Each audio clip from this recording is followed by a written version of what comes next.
This would become the day where the most painful and ill-famed episode of the First World War began, the Battle of the Somme. With the British and the French on the offensive, and the Germans on the defensive, in a span of over 4 months, this brutal war resulted in over 1 million casualties, 500,000 being German soldiers, 200,000 being French troops, and finally 420,000 being British troops, including my father and 2 brothers. The battle took place where the French and British forces met on the Western Front, but Britain took lead of the Somme offensive due to the German attack on the French in February 1916. The British began a recruiting campaign to raise new armies, and this is where it all started, where not only my father was recruited, but also my peers and siblings. Most men in my community had become part of what they called the Paul's battalions. Little did they know that they would be taking the lead role in the Battle of the Somme. I remember how my brothers and father wrote to me every week about their training.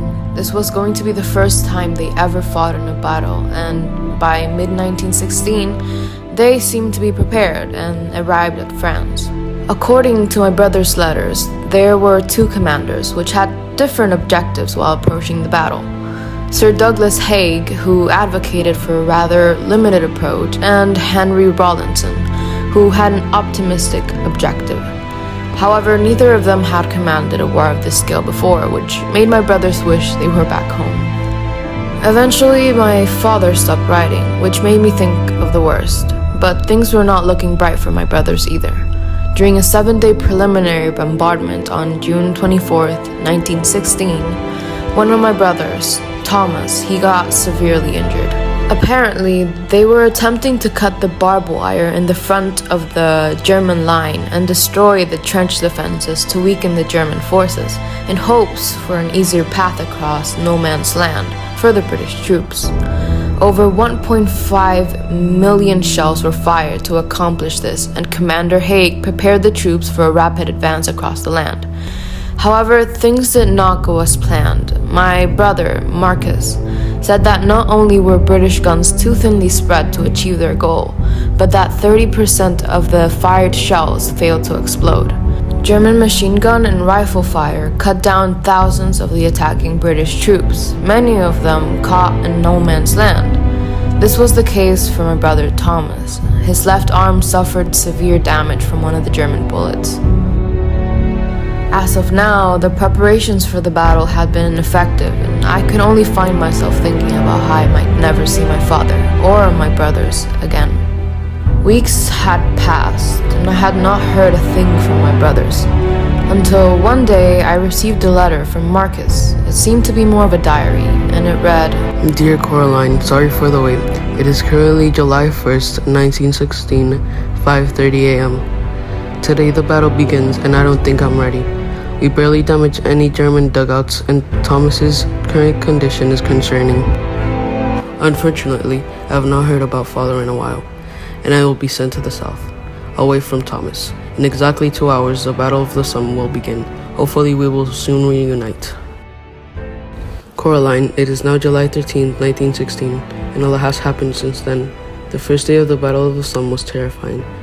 The German machine gunners absolutely obliterated our troops on the first day. More than 19,000 must have died. I might be the only one left of our community. Thomas is gone and father has passed too. The only reason I managed to survive was because of the tactics we used in the south and the help we got from the French. The Somme is becoming a battle of attrition, and in the past 11 days we have been planning to cover the flanks of assault on the German second main defense position.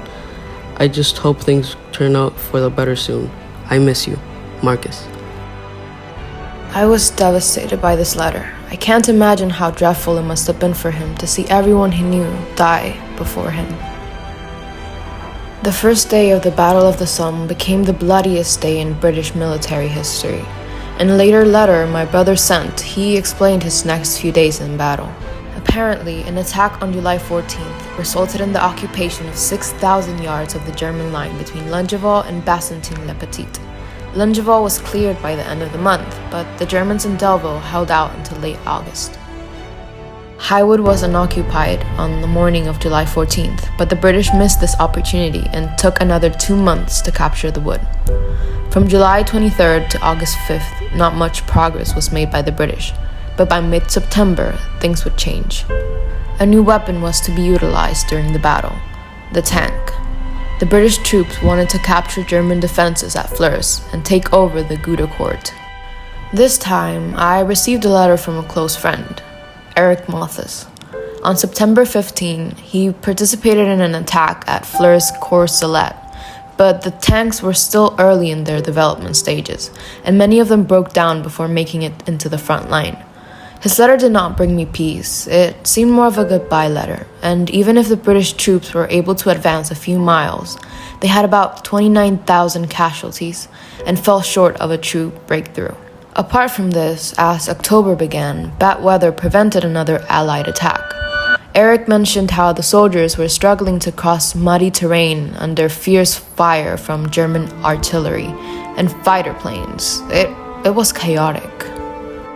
According to Eric, in over 141 days, the British had advanced only 7 miles and had failed to break the German line. All this overwhelming information made me think about how wars and battles could ever fix anything. It had been a few weeks now since I last received a letter from my brother. I was getting worried. In the midst of November, the Allies made their final advance of the battle, attacking the German positions in the Ancre River Valley. And winter weather made Commander Haig finally stop the offensive on November 18th, ending the battle of attrition on the Somme until the following year. However, I had yet to hear from my brother. I thought I would never hear from him again until one day I received a letter from him that said, Dear Coraline, it has been a long time since I wrote to you. I am injured, but the doctors say I'll make it. Despite my condition, I am being recruited to fight in the Second Battle of the Somme, so I won't be able to return anytime soon. We lost the first battle, so I have to recover and train as much as I can. I'll be in Paris by then. We are getting more ammunitions, like rifles, and we have also been using some chemical weapons that have not been the best for my health. Tell Mom that I love her. I love you. I'll be back, don't worry. My brother never returned. Neither did I hear from him again. Apparently, during the Second Battle of the Somme, on March 21st, 1918, he got severely injured by a cannon. The Germans had prepared a major offensive in the Somme River region of France. And, well, the British troops, they were not prepared. They forcefully retreated, and the Germans shelled the city of Paris with cannons. According to later news, on April 2nd, US American troops were sent down into the trenches to help defend Paris and repulse the German offensive.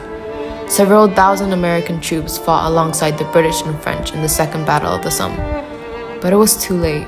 My brothers, my father, my peers, they had all died as far as I knew.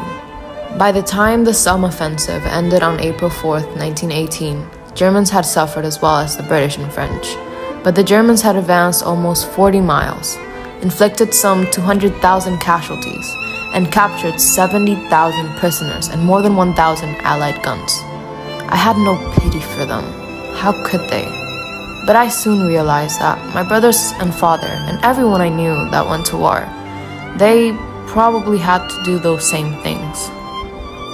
Overall, the Battle of the Somme strengthened the Allied armies, which later led to Allied victory in 1918. But what I always had wondered was if it was all really worth it.